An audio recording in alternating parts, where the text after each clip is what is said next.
Desde el año 2013, 4 locos decidieron que la vida sin viaje y sin cultura no valía nada. Viajaron al Xibalbá e hicieron un pacto. Ese pacto se llamó Mochilazo Cultural.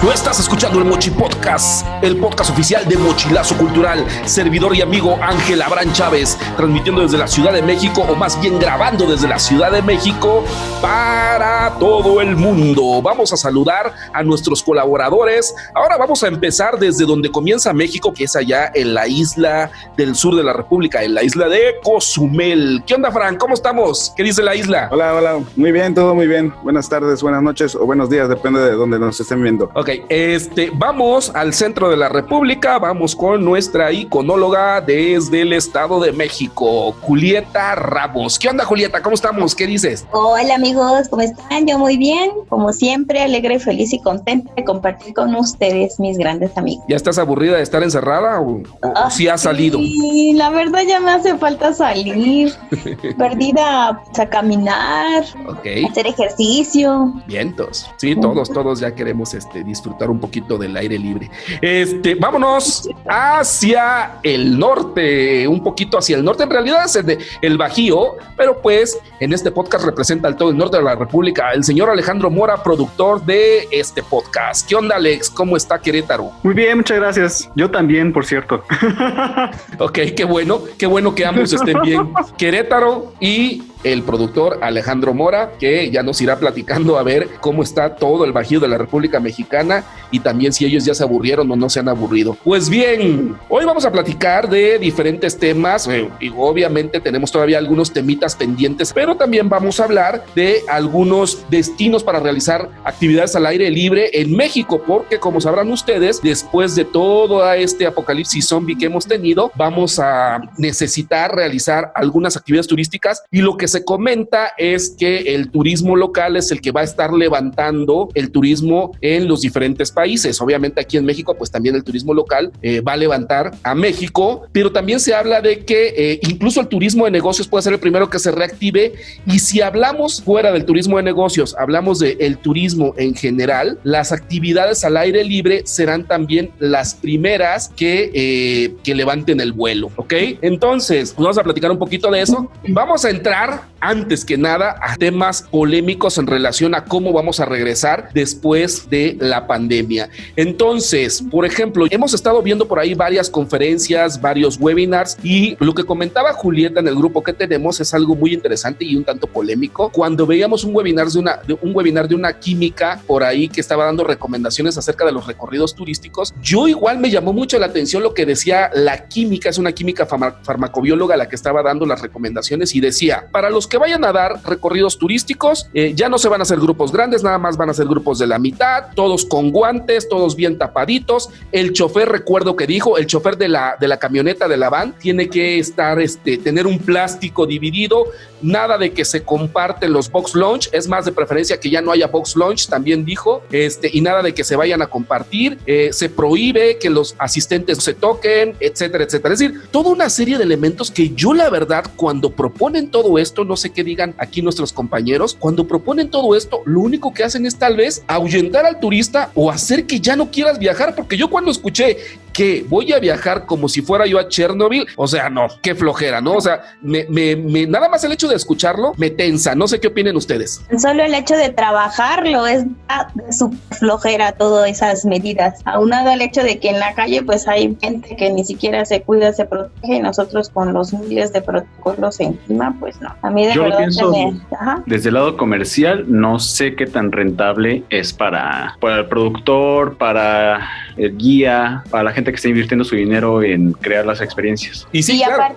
Y aparte yo agrego el hecho de que se está fomentando un consumismo tal de tanta mascarilla, tanto desecho de basura, porque se manejaba que tenías que cambiarte cubrebocas, para empezar, tenerlo 12 horas al día, cambiarte constantemente cubrebocas, o sea, no puedes usar el mismo, entonces se está generando una cantidad de consumo y una cantidad de basura que para mí no se me hace como también atractivo el asunto en la en la cuestión ecológica, ¿no? Y por allá en Cozumel, Frank. Bueno, yo tengo una opinión dividida y quiero hacer mención que, antes que nada, a las personas que nos escuchen, no estamos diciendo que estos son opiniones completamente personales, desde un punto de vista de o indirectamente en el turismo, y vemos esta nueva realidad, mal llamada nueva normalidad, que no tiene nada de normal. Lo vemos desde esos puntos, ¿no? Desde la practicidad de utilizar todos estos tipos de elementos, lo pondría entre comillas, de seguridad. Crear estas falsas expectativas de seguridad es muy difícil que en el día a día nosotros tengamos esa facilidad de poder utilizar estas cosas. Voy a poner 2 o 3 ejemplos muy rápidos y muy sencillos. Un mesero en un hotel en el Caribe, en Playa del Carmen, o puede ser en Puerto Vallarta, en Acapulco, donde ustedes gusten. Tiene que traer guantes, tiene que traer careta, tiene que traer una mica que le cubra el rostro y tiene que recoger en 8 horas, vasos o platos sucios en una playa. Eso puede sofocar a la persona, le puede provocar un daño incluso en su salud. Bueno, eso es estamos hablando desde el punto de vista del empleado. Ahora, para el cliente, va a estar a sana distancia. ¿Cuánta es? O sea, sí sabemos que la distancia puede evitar el contagio, ¿no? Repito, esto no estoy diciendo que desobedezcan los lineamientos que tienen en cada lugar donde vivan. Simple y sencillamente lo vemos desde un punto de vista práctico. Por ejemplo, otro ejemplo. En la cocina, se tienen que estar lavando las manos cada 30 minutos. No sé si alguien ha vivido o estado en una cocina alguna vez, en un restaurante de cualquier lado. Sería el servicio casi imposible. ¿Cuánto tendríamos que esperar porque el cocinero se tiene que lavar las manos constantemente, que sí se hace, pero en lo que le llaman la camotiza o en el servicio sería muy, muy difícil. En fin, yo he leído mucho los protocolos que tiene la WTTC y son ellos mismos lo dicen, estos son protocolos que nosotros no nos vamos a estar investigando si los realizan o no. Son consejos, pero eso no va a evitar que te enfermes, ¿no? Estamos hablando, por ejemplo, de Julieta. Julieta es guía. Ya imagínense recorrer Teotihuacán en el mediodía con una careta, con una persona que tenga 50 años, que está, digamos, en el rango de personas de riesgo, y traen una mascarilla recorriendo 2, 3 kilómetros, 5 kilómetros, 10 kilómetros caminando al sol, se va a sofocar y se le va a subir la presión. Entonces, ese es el cuándo sí, cuándo no y cuándo es demasiado. Claro. ¿No? Claro, sí, es complejo. Y complementando, sí, un poco lo que decía Alex, ¿no? Incluso antes de siquiera llegar a hacer la actividad o de que siquiera se compre el paquete para hacer estas actividades, se pierde el atractivo, ¿no? O sea, se pierde el atractivo en 2 sentidos. La gente para visitarlo y el generador de esa empresa o de ese producto para crearlo, porque los costos no los va a terminar cubriendo, ¿no? Pero yo, por ejemplo, tengo ahí 3 panoramas. A ver, primero, digamos que el panorama realista. Yo, por ejemplo, yo nunca he creído en la normalidad. Yo no comparto esta parte de la nueva normalidad o la vieja normalidad, porque los seres humanos en realidad nunca hemos vivido en una normalidad. Cada 2 o 3 años pasa algo que cambia. O te llega un huracán, o te llega un terremoto, o de repente hay nuevas políticas, y los seres humanos ahorita no somos igual que hace 15 años ni que hace 20 años. Por ejemplo, en el 2001 cambió por completo la forma de viajar. Entonces, la normalidad, mal que bien, ahí nos vamos adaptando. Pero tengo, después de esta parte realista, la parte pesimista o una dimensión pesimista de las cosas. No sé si escucharon ustedes de la mujer murciélago, que es la química que ha estado investigando la pandemia en Asia, y ella dijo, es que esto apenas es la punta del iceberg. En un mundo muy pesimista, que no quisiera que llegáramos a eso, ella está mencionando, esta pandemia es tan solo una pequeña muestra de lo que se viene. Es decir, ella está pronosticando que se vienen pandemias peores, es lo que está pronosticando ella. No sabemos exactamente cuándo, ¿no? Si el próximo año o dentro de 100 años, pero se vienen pandemias peores. ¿Esto qué significaría para el turismo? ¿Significaría el fin del sector, el fin de los viajes y quedarnos así ya para los seres humanos enclaustrados? Obviamente estoy hablando exageradamente de un mundo pesimista. Ahora, en el mundo optimista, pues yo considero que en máximo 2 años o 3 años ya empezaremos a otra vez llegara no a una normalidad, sino más o menos a un mundo tradicional o al que estábamos acostumbrados. Obviamente, repito, son dos dimensiones diferentes. En un lado muy optimista, yo sí me imagino que en 2 o 3 años posiblemente ya estemos viendo esto que estamos viviendo como solamente una anécdota o como una experiencia. Pero bueno, no sé cómo lo vean ustedes o qué opinen. Pues yo particularmente creo que como persona, esto parte también de una mentalidad y una responsabilidad y corresponsabilidad de cada uno de nosotros, ¿no? Yo cuando salgo a la calle, pues responsablemente uso por bien personal y por bien de la sociedad, pues el cubrebocas, y de esta manera pues se evita la propagación, ¿no? En determinado momento, pero sí ha habido como cosas muy exageradas a mi punto de vista, pero es eso, de lo que se trata, que como sociedad tomemos conciencia de nuestras manos está el que esto ya no se propague y esto tenga un buen cierre, ¿no?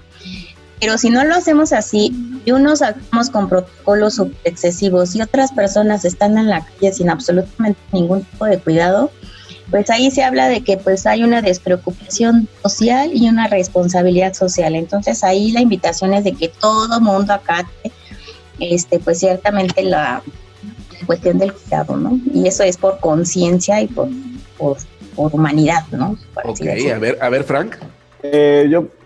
Otro ejemplo que platicaba justamente hace un par de horas con un compañero que se dedica a los servicios de turismo náutico. Él decía, nos vamos a ir a la quiebra. Supongamos, vayan a la playa que sea, ¿no? Tienen ahí, no sé, el famoso snorkel. Los tubos de snorkel se lavan. En algunos sitios te dan un snorkel, un tubo nuevo, pero bueno, te lo paquean en el precio, ¿no? Llámese los parques de Xcaret, literalmente. Hay unos otros que también lo hacen, pero regularmente se lavan y se reutilizan. Las máscaras son reutilizables, obviamente. Entonces, él me decía, cuando me dejen trabajar nuevamente, voy a tener que comprar equipo y todavía no hay algo que me diga que yo voy a poder limpiar. ¿Cómo voy a limpiar esos snorkels? Si lo voy a poder utilizar o tendré que darle un paquete nuevo cada vez al cliente. Entonces los precios se van a incrementar horriblemente y ya no van a querer comprar mi producto. Uh-huh. O esa es una. Luego, por ejemplo, lugares como Bacalar, no te van a dejar bajar al agua, tienen que llevar la lancha a media capacidad y con cubrebocas. O sea, todas esas nuevas experiencias que, repito, son paradigmas que se van a ir rompiendo poco a poco porque no existían, sí pone uno a pensar cuándo es demasiado, cuándo es mucho. Yo repito, creo que tenemos que llegar a una media donde, como bien dice Julieta, donde seamos responsables en el cuidado, pero yo siento que caer en el exceso, va a ser inoperable. Muchos de los servicios que podamos recibir van a incrementar los precios muchísimo y también, finalmente, la experiencia sensorial de cualquier actividad, de cualquier tipo, incluyendo las turísticas, van a verse entorpecidas con todo eso, con el afán de la protección. Repito, que sabemos que finalmente va a suceder, que posiblemente nos vamos a enfermar porque es algo con lo que vamos a tener que convivir de aquí en adelante.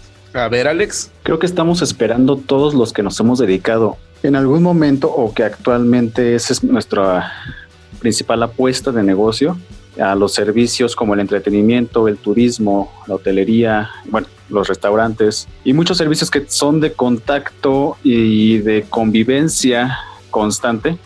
Y hemos buscado como esa persona o esa autoridad o entidad que nos marque específicamente las pautas correctas, adecuadas y que no nos tengan con tanta incertidumbre respecto a, como dice Ángel, primero, ya fue el fin de la era de ese sector, 1, o 2, no lo es, pero hay protocolos específicos que sí se deben de llevar a cabo, o 3, eso es para unos y no para otros, y creo que como otras cosas que han sucedido, pues esta es la primera vez que nos enfrentamos nosotros en esta era a este tipo de tope. Entonces, no hay alguien experto que ya tenga la experiencia y nos pueda decir, ok, esto es lo que sí se debe hacer. Entonces, todo el mundo le está aprendiendo a eso. Y en esta incertidumbre, pues a todos nos ha afectado no saber hacia dónde dirigirnos. Pero yo no veo, por ejemplo, yo veo muchos webinars, conferencias y demás de los sectores que han sido afectados por... Yo, por ejemplo, hasta ahorita no he escuchado alguna conferencia o webinar de alguien que venda productos para limpieza o caretas o cubrebocas o utensilios médicos que estén teniendo este problema. O sea, esto es nuestro, nada más. Y a la gente que le interesa es a la que ya se ha acostumbrado a trabajar en esto. Y algunos incluso decimos es que no sé ni siquiera hacer otra cosa. Uh-huh. La gran realidad es que tal vez ahorita, por 1 año y medio, 2 años, pues es agarrarnos los pantalones y decir, ¿le quiero seguir apostando a esto? ¿Yo quiero seguir en este negocio?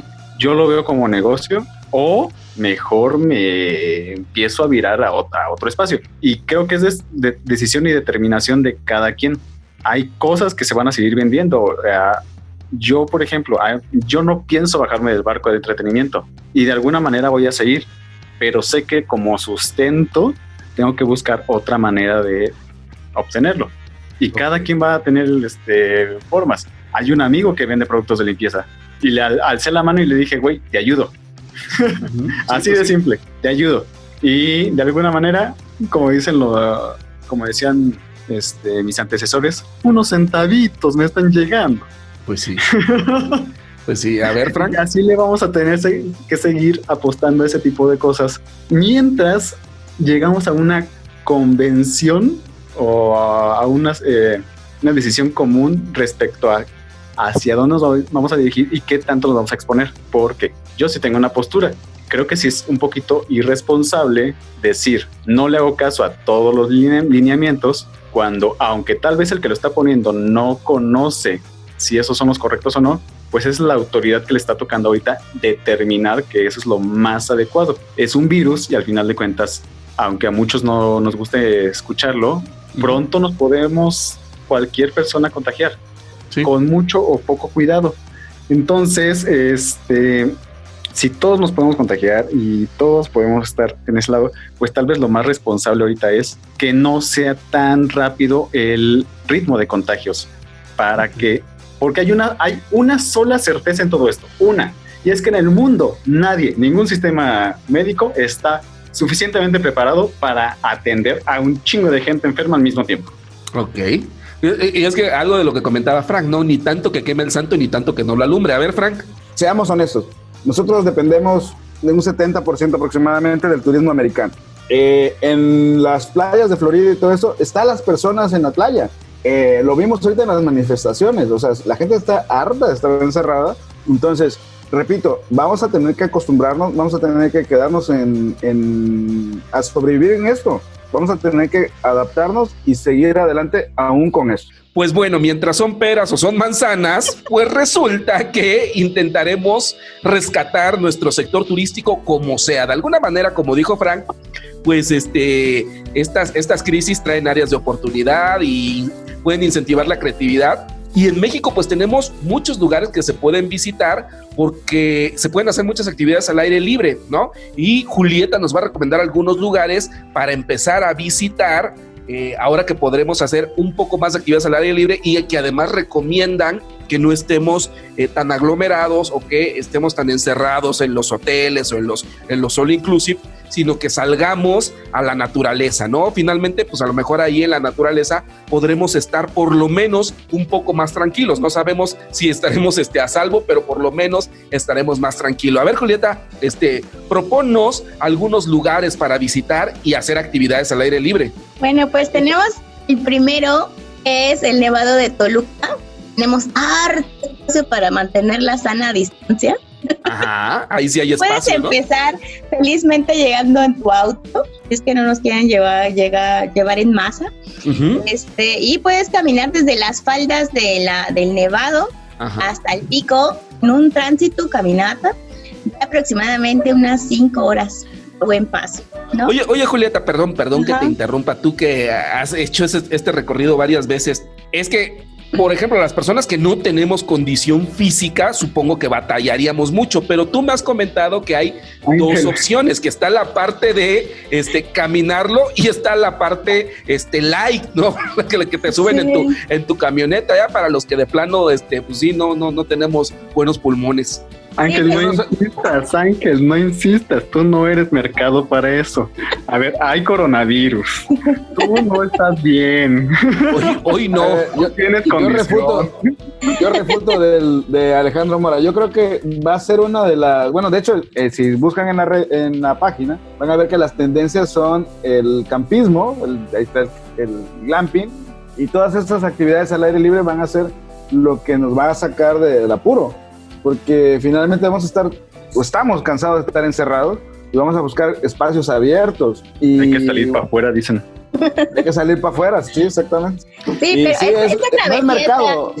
Está súper bonita porque, bueno, sí puedes hacerla como dice Ángel, puedes subir en las camionetas que por un mínimo costo te suben hasta la cima para poder apreciar y caminar por las rocas que están en el cráter, en la laguna, ¿no? Está la Laguna del Sol y la Luna, ¿no?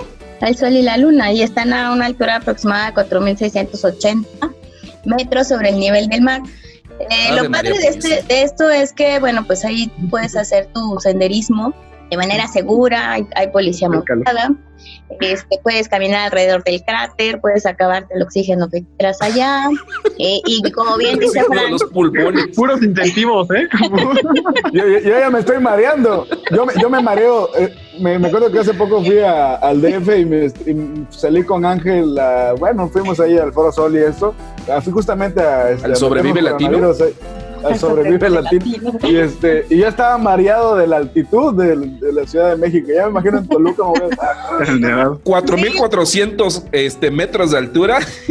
Sí, pero está padre porque, bueno, también para subir estos lugares hay que saber hacerlo. Cada determinado, no sé, cada kilómetro, pues tienes que hacer un ejercicio de respiración para ir acoplando tus pulmones para que de esa manera pues no te pegue el mal de montaña. Uh-huh. Lo que principalmente pues llega a golpear. Y otra cosa que pues recomiendo mucho es que, por ejemplo, lleven, no sé, como agua, bastante líquido, alegría para la energía, uh-huh. Alegría de amaranto, no la alegría de siempre. También. Buena actitud. Chocolates, ajá. Y bueno, pues ¿no? Está padre, pero sí. Y fíjense que yo he llevado a deportistas allá y son los primeros que truenan o sea que ya valimos. Ajá, entonces si los deportistas hay veces que gente común sí llega a aguantar a veces Julieta, más, pero a ver, vamos depende de la condición. Otro más abajo, otro más abajito.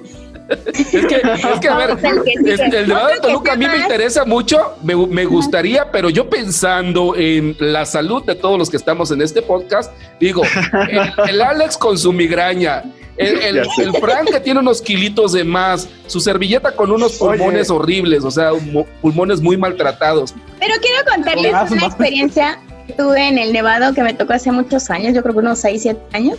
No habíamos visto las condiciones atmosféricas. Ese día nevó, una noche antes nevó y fue maravilloso porque sí, la verdad nos llevó todo el día el subir por el grosor de la nieve, pero logramos llegar a uno de los picos y curiosamente llevábamos pues ¿cómo se llaman? Los plásticos que te cubren de la lluvia. Ajá, impermeables. Y nos pusimos todos en rielito, así como desde arriba, en ese plástico.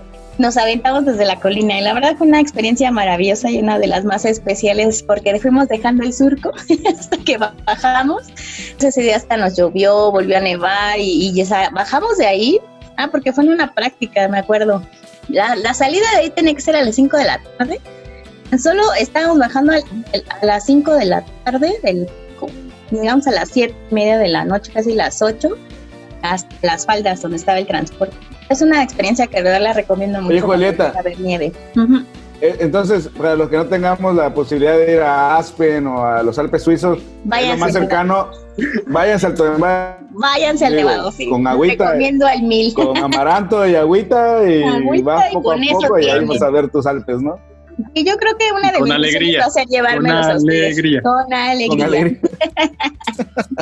Agarrados de las manos. Así. Y nos sacamos fotos también. Pues también ¿Pero qué ves allá arriba? O sea, La laguna del Allá Sol y arriba de se la ve Luna. el paisaje maravilloso. Están las dos lagunas que tenía vestigios arqueológicos y por supuesto, yo creo que lo más espectacular también, cuando no hay nieve, son los espejos de agua. Entonces tú te posiciones en una roca que está por ahí parada en medio del agua, no tan en medio, está en la orilla, pero se alcanza a ver todo el espejo de las lagunas y se refleja todo el cráter en las lagunas. Entonces las fotos salen muy, muy bonitas ahí. Sentado en un cráter desierto, como dijera el Sí. clásico. Así Están divinos. así pasa en el desierto de Perú, así también pasa algo así, ¿no? Ujú. Ese Y la reflejo. verdad se ve fantástico y también puedes encontrar mucha neblina, pues el estarte cayendo entre las rocas también es divertido. Nada más eso sí, que no te agarre la tarde porque pues te quedas solitario en la cima y no está padre porque el personal de allá se baja aproximadamente a las 6 de la tarde. Y por supuesto los atardeceres son extraordinarios también en las montañas. Ok. ¿Qué más? Otros Bueno, atractivos hacia el vámonos aire libre? ahora del centro, nos vamos al norte. ¿Han visitado las Barrancas del Cobre? Barrancas del Cobre, es por ahí pasa el tren Chepe, ¿no? En Chihuahua, exactamente, del tren Está en Chepe. mi bucket list. Sí, está en una de nuestras atractivos para visitar. Y bueno, pues aquí hay 60 kilómetros de montaña, que también es maravilloso. Y pues como tal, pues va a tener unos acantilados gloriosos, maravillosos en la Sierra Tarahumara. Ujú. Y bueno, que ahí ustedes sí han escuchado hablar de los menonitas, ¿no? Sí, está el poblado de Krill, ¿no? Ajá, está krill, pueden vender, no sé, artesanía popular, como es el caso de las muñequitas de tapo, puedes comer queso menonita, las famosas manzanas de Cuauhtémoc. Eso es Y un bueno, cliché. y si quieres tú apreciar otro ecosistema, digamos otro entorno, en diciembre neva en estos lugares y también se ve espectacular, ¿no? Entonces ahí pueden ir a caminar. Pues según entiendo, te puedes ir bajando, ¿no? Ajá. Hay opciones para ir bajando en los paraderos, en el mirador, bajando. en el krill. Son, Exacto. son ocho Ahí estaciones. puedes dar, sí hay vegetación, está el agua Lareco, están varios ríos, puedes irte, rentar una bicicleta e ir por distintos poblados tarahumaras, puedes participar de sus fiestas y tradiciones, hay un Oye, para la teleférico que gente- cruza de un lado a otro y te evita un día de viaje, ese también está espectacular porque es muy nuevo. Para la gente que no tengamos que esperar hasta el tren Maya, es cómodo. El Bueno, yo he Chepe. viajado en tren en Europa y eso, pero aquí el Chepe es cómodo. O sea, en Europa.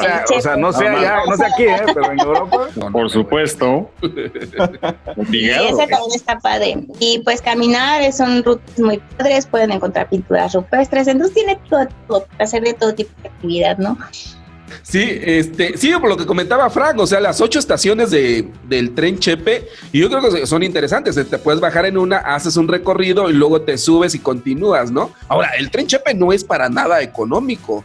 He estado no es viendo barato, no es barato. sus precios y sí es. Sí, sí es más o costoso. menos está en, Paquete blanca. sí, unos 5,000 pesitos el más barato y lo más caro.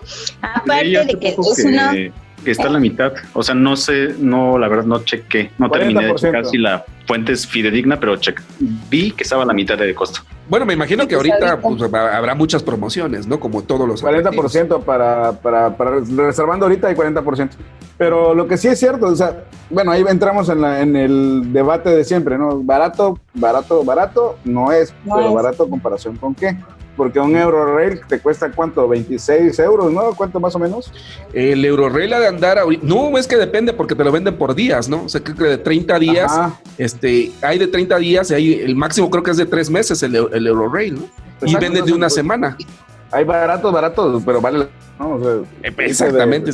Pero, mira, hablando de eso del Tren Maya, si hubiera una conexión tipo Eurorail en México, casi que recorrieras el país en tren en México, sería muy interesante, ¿no? existe, Imagínate, se llama la Lexia. desde Mérida hasta Chihuahua en tren, con un pase como el Eurorail, estaría padre. Deberíamos invertir en eso, amigo. Ujú, ujú. Sí, ¿En poner un tren? nuestras acciones. De Sí, poner un claro. tren. Sí, todas las acciones de Un la vagón. empresa, pues ahí se va. Ahí ¿No está la darán la nueva concesión? oportunidad de negocio, ya que el turismo se nos acabó. Exactamente. Hay que ir apuntando todas estas ideas. Ok. A ver, ¿en otro lugar, Julieta? Ahora saltamos a un poquito el norte. Vamos que al andamos por Jardín allá. Escultórico de Sir Edward James en San Luis Potosí. Ok, por allá por... El parque Es un, surrealista, Wing, ¿no? ¿Eh? El parque surrealista que le llaman. es un parque surrealista que fue diseñado por Sir Edward James. Y forma parte de la Huasteca Potosina. Entonces, si ya fueron ustedes a la Huasteca y saltaron cascadas, bucearon, y demás, bueno, pues esta es una muy buena opción para relajarse. Tiene pozas de agua, pueden sacar magníficas fotografías con su pareja, con sus amigos, en estas estructuras monolíticas. Sí, es muy instagrameable. Está padre visitarlo, pero habría que ver en qué temporadas. A lo mejor en septiembre puede ser una buena temporada para visitar el jardín escultórico, ¿no? Sí, está súper bonito y vale mucho la pena, y es una cosa única en nuestro país. Entonces muy vale la pena echarse un papuzón, unas fotografías. ¿Y será gratuito? No, ¿verdad? No, tiene un costo de entrada para recuperación, pero pues no es tan costoso. Particular de... ¿Quién era Edward James? Era un inglés, él es un artista inglés que justamente se inspiró en el arte surrealista para generar obras de arte con piedra, y pues eso es único en su tipo aquí en México, porque aquí es el único surrealismo que tenemos, pues es todo, ¿no? Exacto. El país, pero ya de inspiración el único surrealismo que tenemos es México. Exactamente. Y bueno, el siguiente es por las tierras de más cercanas a Frank, y estos son los cenotes de Yucatán. Él nos va a poder hablar como de experto cuál es su experiencia por allá con este asunto del buceo, las bellezas naturales, con estas grutas. Pues una cosa sí es cierta, en los cenotes no es los cenotes, es el cenote, porque todos los cenotes se unen entre sí, es el cenote. Sí, es el cenote, es digamos, atraviesa toda la península. Bueno, para el que no sepa, la península de Yucatán no tiene ríos como lo que son, como son, no sé, en el resto de la República, que hay ríos que corren, no sé, el Usumacinta, el Papaloapan, el río Bravo, no sé, el que tengan a la mano. Aquí no hay ríos. Los ríos van por debajo de la tierra, y cuenta la leyenda, de acuerdo a los especialistas, que de acuerdo al meteorito que fue el que acabó con los dinosaurios, si no eres creacionista y crees en esa teoría, un meteorito cayó en Chuchulup, que es un municipio de Yucatán, y creó todas estas formaciones subterráneas, que son los ríos que llevan el agua dulce de la península, ¿no? Pero no son los cenotes, todo está conectado, es un cuerpo de agua unido. Entonces tú puedes, hay personas que lo han hecho, bucear de un lado a otro, y puedes recorrer kilómetros enteros por las zonas cavernosas y salir de un lado a otro, ¿no? Son cientos de kilómetros de ríos subterráneos. Yo quisiera hacer pero eso. ¿Son varios ríos o es un solo río? La teoría en realidad es que sí es uno. Lo que pasa es que luego entras a algún cenote a explorar, porque hay algunos cenotes que no se han descubierto, algunos todavía están escondidos, otros es muy difícil acceder a los cenotes, pero la teoría sí dice que están conectados todos, aunque en la práctica sí han explorado algunos cenotes que parece que están encerrados, pero en realidad solamente parece, no sabemos, porque no se han explorado lo suficiente, pero sí es muy interesante ahora visitar. Esa sí es una super actividad muy particular de la península de Yucatán, y eso sí debería ser otro must de todo viajero, visitar los cenotes de Yucatán. Es decir, para todo el mundo, todas las personas que nos escuchen fuera de México, visitar algún cenote en Yucatán sí debe de ser casi que una obligación. Perdón, Frank. No, decía yo que, bueno, parte de la idiosincrasia de la zona es que hay casas particulares que tienen su propio cenote, ¿no? Porque estamos hablando de que son hundimientos en la tierra que forman estos hoyos de agua, y son entradas, y literalmente hay, bueno, en Mérida hay una casa muy famosa, se me fue el nombre en este momento, pero es una casona de este tipo, del Paseo Montejo, donde literalmente en la sala hay un cenote. Son formaciones de agua que están dentro incluso de propiedades. Sí, haciendas, terrenos, sí. Entonces hay, digamos, de tres tipos, ¿no? Los que son abovedados, los que son abiertos, y bueno, los que son cavernas. Entonces son tres tipos, pero en sí las aguas, digamos, están unidas. En desierto, como bien dice Ángel, algunas son pozos, pero en realidad las filtraciones sí se unen con el manto freático de este río que dicen que es más grande que el Nilo. Mira, para los buceos, para los buzos certificados, o sea, tú puedes ser buzo que te certificaste en la isla de, no sé, en Fiji, ¿no? O ser buzo de Florida, ¿no? Y tienes tu acreditación de PADI y todas estas certificaciones internacionales, pero tú llegas a la zona de Yucatán, a la zona de los cenotes, y no puedes llegar así como Juan a tu casa y decir, voy a bucear ahí. No, señor. Tienes que pasar una certificación y demostrar que tienes la flotabilidad y los conocimientos para poder llevar tus tanques incluso en la mano, porque no es lo mismo flotar en agua salada que en agua salobre o en agua dulce. Entonces, es agua dulce, ¿no? Sí, la flotabilidad es un... ¿Qué es agua salobre, maestro? Donde se une el agua salada con el agua dulce se llama salobre y es una unión que no tiene la misma flotabilidad que tiene un agua dulce, un agua del mar. Okay. La sal obviamente hace que flotes. Entonces, por ejemplo, si yo me metiera a bucear sin saber bucear, me hundiría porque no te hace flotar tan fácil el agua. No te aceptan. La persona, eso es una recomendación para las personas que no sean engañados en lugares que te digan, no, sí, aquí yo te llevo a bucear. Está penado porque es de alto riesgo. Estamos hablando de zonas donde literalmente cabe tu cuerpo y tienes que llevar enfrente de ti.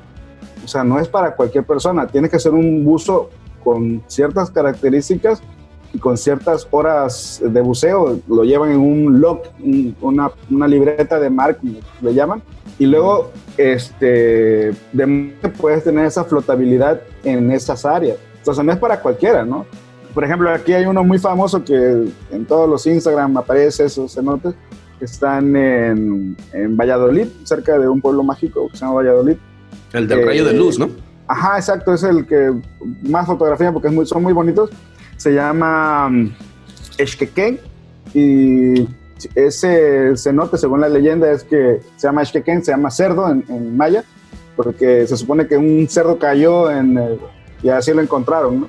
Pero bueno, yo fui a ese cenote y no me metí al agua, estaba heladísima el agua, ya no me gusta. El agua es fría porque pues es agua, es un río. Pero sí, entra bien bonito la luz y las estalactitas. No sé ustedes, pero en mi pueblo se enfriaban las cervezas del ciclo, metías al agua. En los ríos normales el agua siempre es fría, porque es agua de montaña. En mi pueblo había refris. Bueno, ¿cuál es el otro, Julieta? A ver, sigue. Pues el que sigue. Bueno, son los atractivos muy bonitos. Uno que es Islas Marietas en Nayarit y otra que son ¿cómo se llama? Donde llegan las ballenas en Baja California. Entre Baja California y Baja California. Mar de Cortés, ¿no? Guerrero Negro, ajá. Esas dos en particular pues me han gustado mucho porque bueno, es una de las partes donde nosotros podemos ver el comportamiento de las aves, el comportamiento de las especies marinas. Bueno, pues ahí pues las ballenas, ¿no? Son como el atractivo principal, los lobos marinos, ¿no? Es uno que de los son más diferentes bonitos. las ballenas del Mar de Cortés, ¿no? Las del tiburón ballena que llegan acá al Mar Caribe, ¿no? Exactamente, y yo estaba viendo un documental hace unos días y me encantó porque pasaron una escena en donde entraba una ballena con su hijito, había unos lobos marinos, ¿no? Entonces le dice, ahorita les voy a enseñar qué es lo que va a suceder acá. Entonces ahí la ballena empezó a atacar al lobo marino, pero no lo mató, entonces nos quedamos así, no, ¿por qué no lo mató? No, se supone que le va a dar de comer. Y la ballena simplemente estaba enseñándole a su hijo cómo capturar a otra especie que se va a comer. Entonces él utilizó al león marino como algo didáctico para enseñarle a su hijo pues, cómo debe ganarse la comida, ¿no? Entonces, ok, pero entonces estas ballenas sí comen, sí comen carne, o sea, comen. Sí. Son carnívoras. Bueno, estas no, pero en general hay otras ballenas que, por ejemplo, ha habido orcas también que bajan. Uh-huh. Las orcas son las que hacen esto. Uh-huh. Comen a los lobos marinos, entonces sí, me pareció muy interesante que pues también las especies enseñan y educan a sus hijos en las aguas, ¿no? Oye, ya que mencionó a la tiburón ballena, los invitamos a que vean el artículo que se escribió acerca de eso hace poquito. Ajá. Que sí es muy interesante. Entonces, estas ballenas jorobadas han tenido la gente acercamientos, ¿no? Se acercan a las lanchas y hay videos ahí de que le pegan coletazos en el agua. Pero bueno, sí. debe ser muy impresionante, digo, si los tiburones y ballenas son impresionantes, las jorobadas deben ser aún más impresionantes. Ahora, siento ser el capitalista del grupo, pero toda la zona de Baja California Sur está dentro de los lugares más caros del país. De hecho, creo que Los Cabos siempre está en el top 10 de las ciudades más caras del país, ¿no? Digo, para visitar esto, para que vayan preparaditos para llevarse su billetito por ahí. Así es, y aparte, en esta parte de Guerrero Negro se encuentran unas dunas de sal. Esa es la parte geográfica del país que produce sal y es comparado con la belleza del Salar de Uyuni en Bolivia. Pero la de nosotros es más pequeño y bueno, desde época prehispánica y también se explotaba pues la sal, ¿no? Entonces vamos a pasar a otro. ¿Han visitado Mariposa Monarca? Sí, claro. Michoacán. Estas están entre el estado de Michoacán y el Estado de México, y es uno de los atractivos principales pues de nuestro país, ¿no? Este es visitado de noviembre a marzo. La verdad es una experiencia muy grata. A mí me ha tocado desde que hay clima granizado o que granizó un día antes, con mucha niebla. Bueno, lo padre de esta experiencia es que no puedes ir a este lugar si no está soleado, porque si no las mariposas no vuelan y no ves absolutamente nada, ¿no? Exacto, o sea, nada más ver los racimos de mariposas. Exactamente. ¿No? Sí, lo atractivo es verlas soleado. Volar, ¿no? Uh-huh. Sí, ahora sí está súper lleno de mariposas, todo, los troncos de los árboles, del piso, absolutamente todo está lleno de mariposas, incluso las pizzas, que es lo triste de todo. Pero sí te dicen con cuidado, ¿no? Sí, y una de las cosas que a mí me encantó escuchar de los días de allá es que las mariposas se aparean volando. Entonces esa parte es muy bonita. A mí lo que me impactó es, igual y no lo pensamos, pero siempre decimos, es que las mariposas vienen a Michoacán y sabemos que vienen de Canadá y del norte de Estados Unidos, que prácticamente atraviesan todo Estados Unidos y que llegan aquí a México. Pero lo que a mí sí me resultó muy curioso es que las que llegan a México no son las que salieron de Estados Unidos o de Canadá, sino ya llegan las nietas, ¿no? O sea, llegan generaciones después, son las que vienen llegando a México, y también las que parten de aquí de México y que se regresan a Canadá no son las mismas. O sea, en el camino, como dice Julieta, se aparean, tienen hijos y van llegando al norte de América. Así es, entonces ahí pueden ustedes tener una experiencia maravillosa. Y también es muy cansado, hay que subir como 2 kilómetros de escaleras.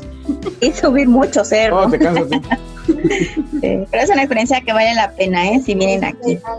Otra base real de 14 en San Luis Potosí. Esta a mí en particular me tocó conocerlo cuando era estudiante, entonces allá hace muchos años, pero a mí me encantó porque yo llegué en un guajoloyet como estudiante y recuerdo mucho que pues llegamos de madrugada y este lugar se ubica en una zona muy alta de las montañas, es una ciudad minera, y esa vez nos vimos las nubes por debajo de nosotros, pero yo creo que es uno de los amaneceres inolvidables que voy a tener en toda mi vida, ¿no?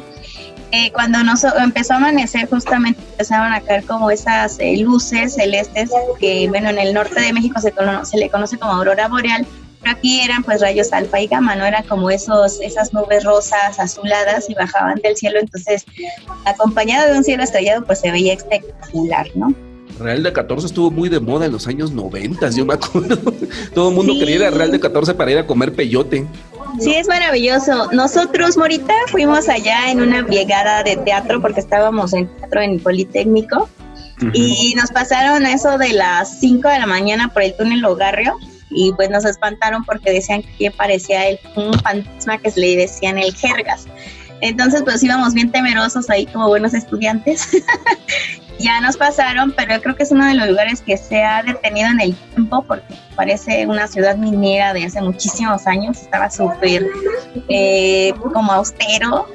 Solamente había un hotel comunitario y ya nos quedamos todos en bola, pero es fantástico porque todavía hay había minas de plata. La plata se ve brillando entre los cerros, entonces es bastante bonito, ¿no? Y ahí hay unos como cochecitos viejos en donde viajas para poder visitar distintos atractivos, ¿no? Le llamaban el pueblo fantasma, ¿no? En los años 90, obviamente ya ahora es pueblo mágico y ya se habitó, ¿no? Exactamente, y ahí se grabó una película con Julia Roberts y Brad también. La mexicana. La mexicana, exactamente. Oigan, eso que decía Ángel de que era famosa en los 90, yo creo que sigue más vigente que nunca, ¿no? Ahora con estas neotendencias de ser apegado al medio ambiente y tan verde y esotérico, eco-friendly y todo eso, pues son lugares muy visitados, ¿no? Para personas que quieren estar en comunión con Pachamama y todas estas ideas de Gea, ¿no? Y es que a eso me refería yo, que en los 90s no era tan comercial, en los 90s era como una especie de peregrinación hippie. Y hoy es una tendencia, por eso digo, Real de 14 hoy ya es pueblo mágico, pues ya es algo como un tanto comercial, pero no, en los 90s era así como que los viajeros de aquella época era como un recorrido hippie, que no era solo ir a Real de 14, sino como dice Frank, hacer todo el recorrido por el desierto y buscar tu peyote y chance hasta en un viaje astral encontrabas a tu espíritu guía, ¿no? O sea, era una experiencia completa. Sí, completa, muy integral, pero aparte porque mucho del libro de las enseñanzas de Don Juan habla de esas zonas, ¿no? De Real de 14.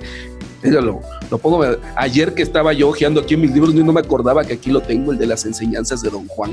¿Qué más? El siguiente es la reserva de la biosfera del Pinacate del Gran Desierto de Altar en Sonora. ¿Ustedes sabían que teníamos desiertos, muchachos, aquí en nuestro país? Pues mira, eso de estudiar turismo, luego como que de repente nos pone nos da cierta información. Bueno, este paisaje nos da una muestra de la elegancia de nuestro país y es uno de los más bonitos que tenemos.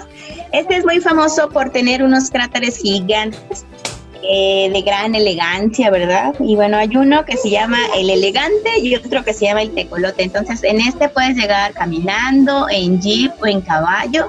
Y una de las cosas interesantes es que es de los lugares en nuestro planeta en el cual las brújulas no sirven.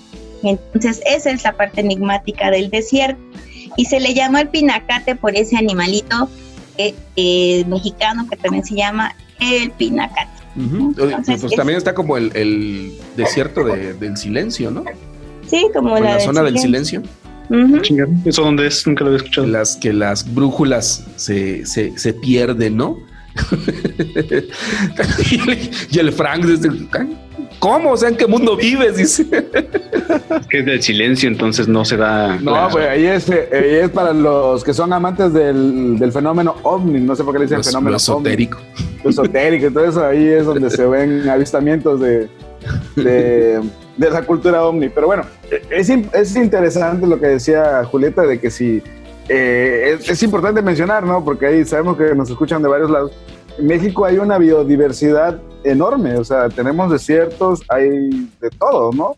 Hay playas, tundras, selva baja, no sé, manglares, etcétera. Ahí está la segunda barrera arrecifal más grande del mundo, después de Australia, ¿no? Entonces, México es muy grande y hay un crisol de actividades, y aquí en este recorrido que nos está llevando Julieta es una muestra, ¿no?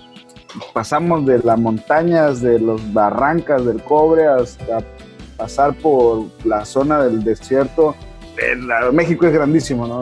Por eso los invitamos a que los recorran a los viajeros, y gracias, Julieta, por esa visita. Nos faltan más lugares, ¿no? Sí, no, ya con eso tenemos suficiente, es una prueba nada más de lo que tiene nuestro país, porque hoy tengo una lista como de 20 pesos, digamos, serían los más padres que podíamos visitar. Vénganse a la Peña de Bernal. Falta Peña de Bernal ahí con Morita, es una experiencia muy padre. ¿Tú que has ido allá? Cuéntanos. Llegas y le dices al turista, mira, ahí está la piedra.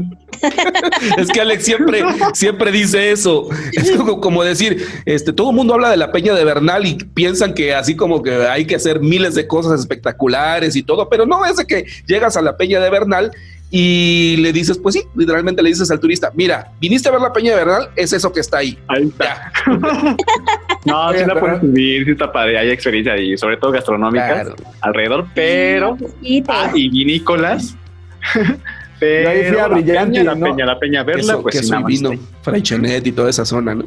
Pero sí está padre, o sea, sí visítenos, la verdad es que sí es imponente, tiene figuras muy chingonas, vaya, no es que le hayan tallado figuras, sino que a lo largo del tiempo se generaron formas que mucha gente compara, por ejemplo, con un elefante, con una serpiente, etcétera, etcétera, y eso es bonito de ver. Y también puedes subir, está padre la experiencia. Oye, yo tengo dos comentarios al respecto. ¿No es en la Peña de Bernal donde supuestamente el agua hace que la gente viva más? No, ese es Tlacote. Pero es ahí en Peña de Bernal, ¿no? No, ahora, si tú me dices, ¿has ido a Tlacote por agua bendita de Tlacote? Fíjate, ni siquiera puedo decir Tlacote porque me A ver, di Tlacoyo. Pero no es ahí. No, y ¿No es Chalma? No, porque aquí en Chuchulup también se dice que ahí la gente vive más de 100 años, donde cayó el meteorito. Pues resulta que tenemos aguas milagrosas por todos lados. Oye, otra cosa de lo que me acuerdo del Peña de Bernal, a mí me recuerda muchísimo a la película de Encuentros Cercanos del Tercer Tipo. Sí, cierto, la torre esa que hace con puré de papa. Oye, sí, se parece mucho. Esa visión que tienen los abducidos y las personas que tienen esas visiones es igualita a la Peña de Bernal. O sea, yo no puedo... Te dice que hay muchos avistamientos ovni. Te digo. Y hay varios videos y por eso sí es famoso. Tenemos que hablar alguna vez del fenómeno ovni en México. Por ejemplo, también es algo que mueve el turismo. Claro, o sea, dan los recorridos para ver los ovnis en el Popo. Sí. Sí, claro que sí. Ahorita fue un buen año para Jaime Maussan. De hecho, vamos a hablarlo en una de esas. De hecho, lo vamos a invitar. No estaría mal. No estaría mal. Sí, dice que sí, yo creo que sí. Pero bueno, yo decía que ahí, según yo, bueno, voy a buscar ahí, voy a googlearlo ahí, pero yo recuerdo que en alguna visita que tuve ahí a la Peña, en los viñedos de Freixenet, justamente lo que decía Ángel, recuerdo que decían eso, ¿no? Que el agua era, que por eso, ya sabes, tal vez fue una cuestión ahí del guía, que decía que el agua era especial, que incluso la gente hacía que viviera más años, ¿no? Pero bueno. No, o sea, el índice de longevidad sí es alto, pero no tiene que ver el agua. Yo creo que es por los taninos del vino, ¿no? Es uno de los beneficios del vino, es que te hace vivir más. Antioxidantes. Pues ahí está entonces. Vamos a despedirnos. ¿En dónde nos pueden escuchar, señor Alejandro Mora? Nos pueden escuchar en YouTube, en Spotify, iTunes, Himalaya